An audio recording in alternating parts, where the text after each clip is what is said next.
Hello and welcome to the program UFO Warning. In this episode, we're talking about Trump advisor calls out Lockheed Martin. That's correct. Trump advisor calls out Lockheed Martin.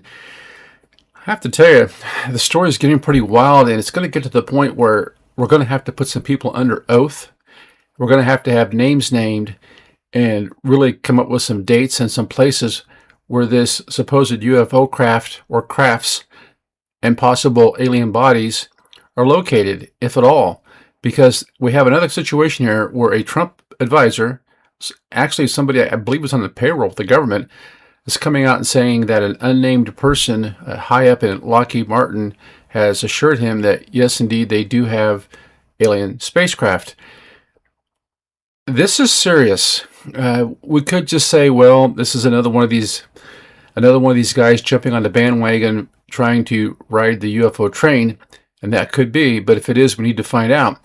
And the only way we're going to find out is if we put this guy under oath in front of Congress, and if he doesn't answer the question, lock him up, because this is national security. So I think that we have a right to know if Lockheed Martin actually does have otherworldly craft or UFO metamaterial. It's time to quit beating around the bush about it and really get to the heart of the matter. Now, I found this article over at NewYorkPost.com written by Shane Galvin. The date on this is July 4th, 2026. Trump UFO advisors accuse private corporations of operating alien craft retrieval programs.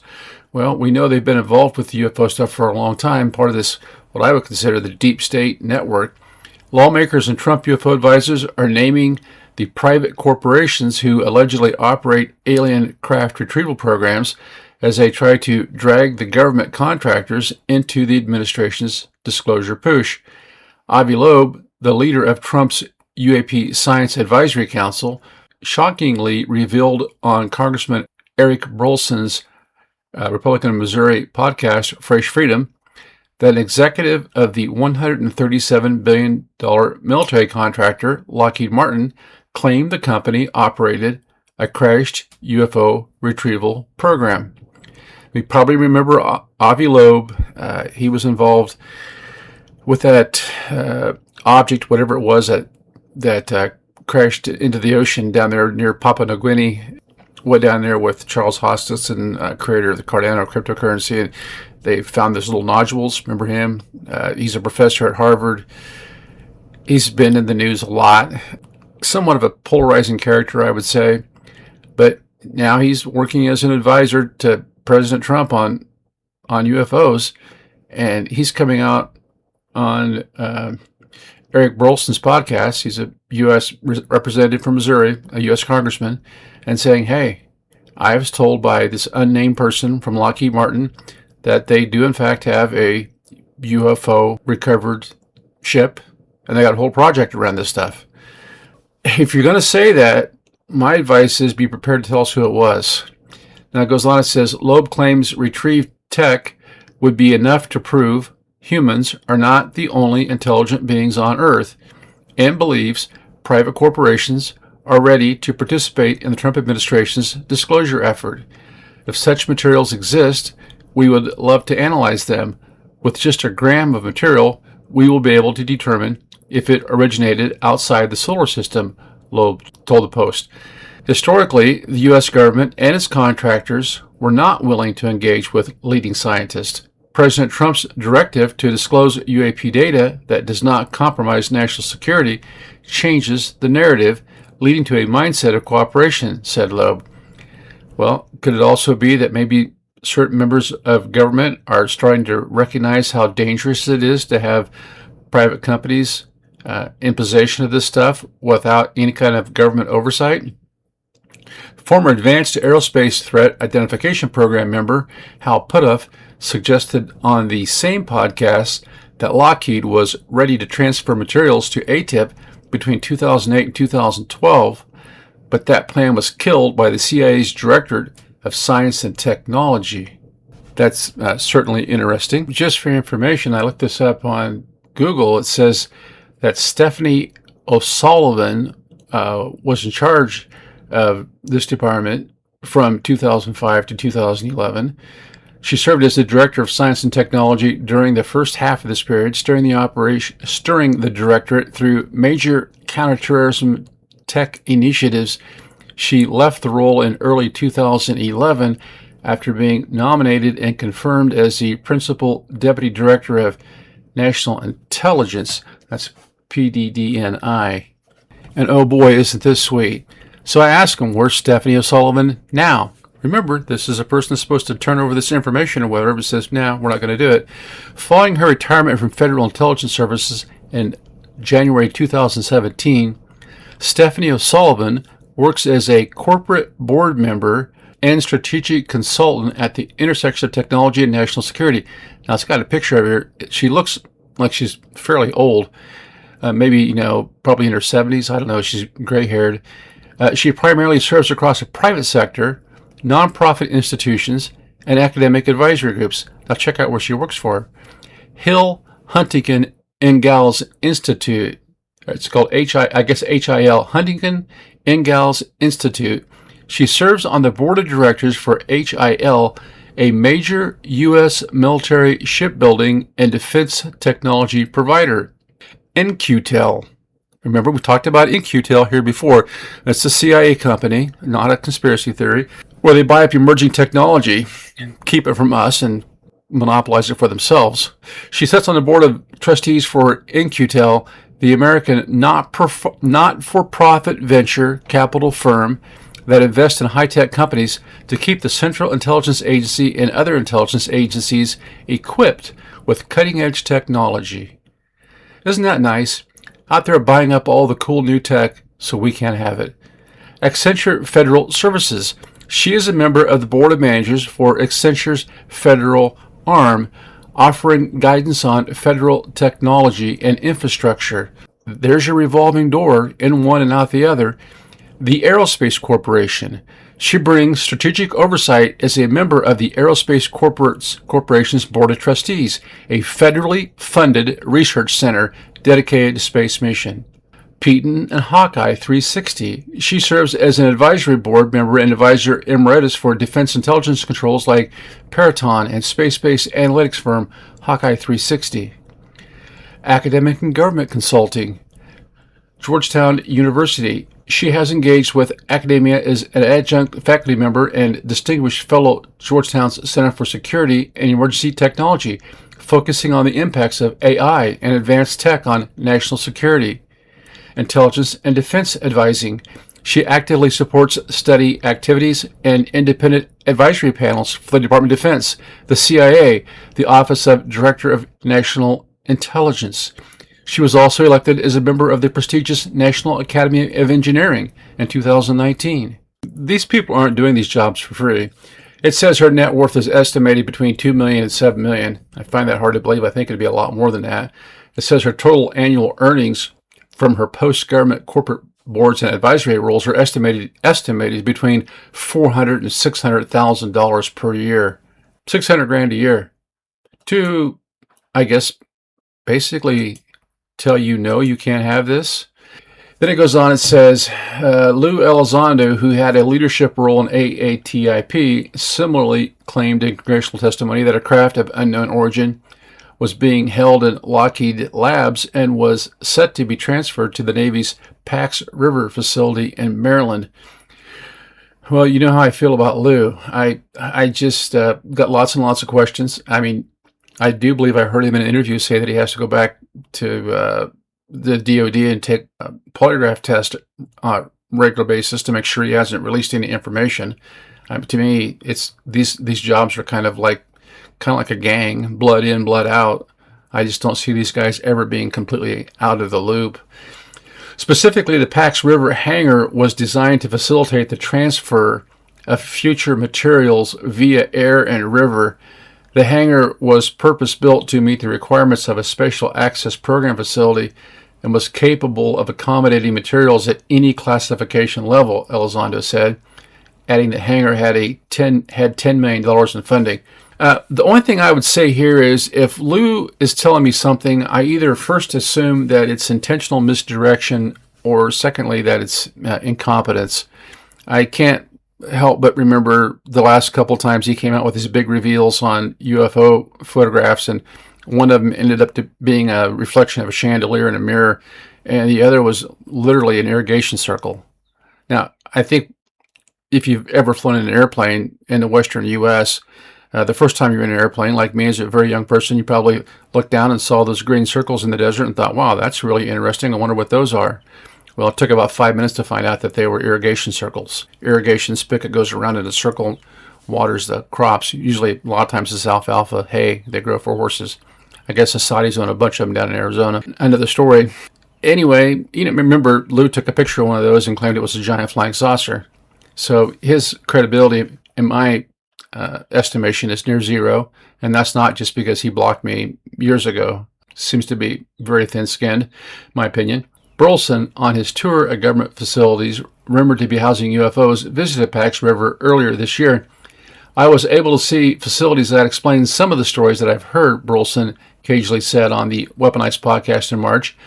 Burleson further put Northrop Grumman, also rumored to have a UFO crash retrieval program, on notice, posting the viral meme of Indiana Fever star Sophie Cunningham with the caption, "Me with Northy Grumman." Yeah, that's where Sophie's pointing at the other player. It's quite humorous. The Show Me State Rep has demanded specific documents from both MIT's Lincoln Laboratory and the Mitre Corporation, including a video of a 1952 meeting where a U.S. general supposedly briefed a room of scientists on a mass UFO sighting in Washington, D.C. that same year. Now, we've talked about this on the program. The Lincoln Laboratory, one of these government-funded projects held at MIT, it's just blending together of the education system, the corporations, and our own government, and then creating all these top secret clearances where we have no access to the information. I mean, that, by definition, is a deep state. Burleson said MIT's Lincoln Laboratory Mitre Corporation appear to be cooperating with his request. Well, I don't know. Has he got the minutes to the meetings yet? It's going to take making it clear to our major companies that do business with the United States that it's okay to come forward. And I think we're going to have a discussion on if their reverse engineering stuff that they've got, because it was from non-human intelligence, we need to make sure we can have that conversation about intellectual property, said Burleson. No, I think his heart's in the right place, but I think that he's probably ignoring what to me are some pretty obvious facts. And that is this thing is so... It is so deep and so entrenched, this whole deep state apparatus. I mean, you could argue that this thing goes clear back at least to Woodrow Wilson and all the creations of all these bureaucracies back, in the 1913, 1914, 1917, in those areas, right around World War I, when they created all this huge bureaucracy. I just don't see one congressman being able to penetrate that. Chris Mellon, here's another guy. He seems like a nice guy. From what I've been able to see, he comes from a very old money, the Mellon banking, old money family, and he's had a bunch of different jobs working in government and intelligence. So here you have this mixture between high finance, extremely high finance, and U.S. government. So it's a vortex between, really, you've got four big things. You got the banking industry, right, where all the money's printed. They're right there at the Fed, where the spigot comes out at, so they have access to all that fresh money before inflation destroys it, and we're left with what's left over. I wouldn't even call it money, I guess, IOUs. So you got the banking guys, the banking families like Chris Mellon. You've got your higher education, your old school Ivy League universities, and we're finding out now that they're cranking out a lot of graduates that really probably can't do any better than somebody out of a community college. So but the American public has been so brainwashed into thinking an Ivy League is so great. I mean, look at President Trump. I mean, he's run as a populist, does seem to have a lot of populist ideas, but when it came time to pick a Supreme Court, he just fell over himself about, they're Ivy League. It's just like he's been totally brainwashed into thinking that the very best and brightest people come out of these 4 or 5 universities on the East Coast. And they're using this narrative that we're the best to control the rest of us. It's clearly a case of the emperor has no clothes. And then moving on, you've got big money, you've got big education, passes for education, and then you got your private corporations, these mega corporations, where they can they can offload all this stuff, or that can help them with the tech. And then if that doesn't work, they've got their own companies. Like the CIA has InQtel. Hey, we'll just create this company and we'll monopolize the technology. Now that's not what our founding fathers set up. That doesn't look like anything to me that's reflected in the Constitution or the Declaration of Independence or Bill of Rights or the Federalist Papers or anything like that. The founding fathers, they did not want a corporation to be around for more than 99 years. They knew how dangerous that big corporations can be because they don't die. They just continue to accumulate wealth. They had already had problems with the Hudson Bay Company monopolizing the fur trade. They had had problems with the Dutch East Indies Company monopolizing trade. So they knew that these things could turn into these just faceless, psychopathic financial monsters. They didn't want us to live in a country where you were ruled by corporations that had been around for 100 or 200 years, like we are today. And you can see why they were right to be afraid of these things. And the Supreme Court comes along and says, oh, well, a corporation has all the rights of a human, of a person. If you stop and think about the fact that the corporation was declared by the United States Supreme Court to have the same rights as a human being, it's blasphemous, really. It really is blasphemous. It rises to the level of idolatry, because the Supreme Court is saying that an inanimate object, a corporation, by the way, it's been determined by numerous courts that they have the fiduciary duty to make as much money as possible for the shareholders. To heck with society, the shareholders. Whoever, if you're lucky enough to own stock in one of these companies, maybe you'll have something left over once the CEOs and the board members take their share. So we've had this really dark system that has emerged, erupted, and evolved. And now we see what happens when you throw something in the mix like UFOs or UFO metamaterial or alien life forms. You have a sociopathic, I would argue psychopathic financial system that its only directive is to grow like cancer. And at the same time, you have a legal system telling you that it has the same rights as you do. But where are its obligations? Where are its obligations? It's all about socializing the cost, privatize profits. And now we're seeing it right here. We have an opportunity to recover material from an alien spacecraft. We could have free energy. That could, like I've said many times, could be used to build the cheapest, most effective nuclear weapon ever known to man and destroy the whole Earth. Or it could create a power source that eliminates any of us from ever having to pay for an electric bill again. But they don't want that. These people, these corporations, in fact, they are duty-bound to prevent that, because it is their duty to create as much wealth for themselves, and that's going to have to come at our expense.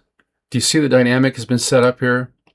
I think this whole thing with this UFO disclosure, I'm hoping will start to disclose what kind of a system that we live in. We need to be clear-eyed about this. Now, it goes ahead and finishes up here. It says, Chris Mellon, the former Deputy Assistant Secretary of Defense Intelligence during the Clinton and Bush administrations, claimed that the best evidence is still being held back by the government and by private corporations. We believe decisive UAP data remains hidden behind a wall of classification at the Air Force, CIA, DOE, and elsewhere, Mellon said at the Disclosure Foundation event. Neither Lockheed Martin or Northrop Grumman responded to requests for comment. I would suspect that any kind of a UFO program that these companies are involved in, number one, is highly compartmentalized, and number two, so far buried within the corporate structure and tied in with the intelligence community, as they like to call it, that the CEO of the company likely doesn't know what's going on. That's my guess. Probably a situation where people in black suits walk in, tell them to do this or do that when they need to, and leave the room. That's my guess. It's gotten to that point. I mean, we can see clearly that it doesn't seem to matter who the president is. They can never seem to get a hold of the intelligence communities. They can sit there all day and talk about this happened or that happened, but where are the heads rolling at? You can have Tulsi Gabbard come out and say, oh, by the way, there were 120 bioweapon labs in Ukraine. They were trying to create a virus that killed Slavic people, which that would be most of the Russians, and it doesn't even make the news. We're just distracted with silly stuff that doesn't matter all day long. Silly divisive stuff that doesn't matter all day long. So I feel like in some ways it almost seems too late, that if there is a good side and a bad side to these UFOs, it seems clear to me that the deep state, that i.e. all these corporations, universities, banking, the whole lot of them, you see these same people show up, these actors. Maybe they're almost like NPCs, non-playable characters. I mean, these different humans seem to show up in these different roles, and they're always the same personality type. They've been from one job to the next in this field or that, controlling everything. It's almost like they're just placeholders, and maybe the baddies have already made some kind of in alignment with this deep state that seems to want to run everything. That would explain why it seems as though there's a constant assault on humanity. If it's not wars, it's some crazy billionaire or some crazy billionaire company trying to release wood ticks or wipe out mosquitoes, or spray the atmosphere with heavy aluminum particles to reflect the sunlight. I mean, clearly there's some kind of a program going on here where they're keeping the technology from us if it's there. And at the same time, they're attempting to terraform the planet to make it a place where you and I are going to have a really hard time existing. That's what I'm seeing. And if I'm wrong, you can let me know in the comments. But I thought it was interesting, at least, that Avi Loeb has come out and called out Lockheed Martin by name. How put off? I guess we'll find out. Maybe more. Maybe this will spur some people to come forward. I don't know. But at least people are talking about it. It's a start. Hey, if you like the program, don't forget to hit like, follow, subscribe. Doesn't cost a dime. Until next time, this is UFO Warning. Over and out.